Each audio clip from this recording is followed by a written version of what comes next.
Regenerative farming is a small but increasingly powerful voice in agriculture.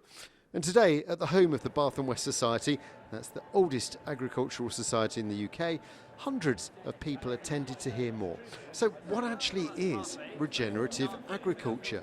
We see a massive increase in diversity, both kind of underground in our soil with lots more soil microbes, which facilitates everything else above ground. So we see more diversity in our pastures as well, and more wildlife and everything else.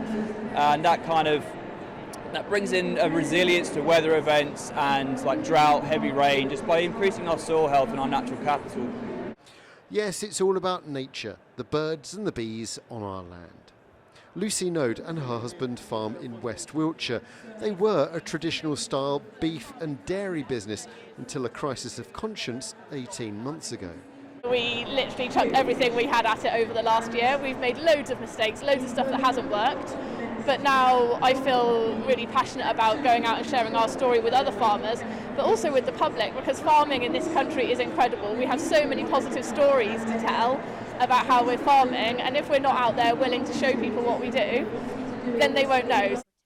Farmers say they're having a tough time of it. This week we've seen the inheritance tax protest in London, the latest in a long line of challenges. On top of that, changing to regen farming would be a bold step.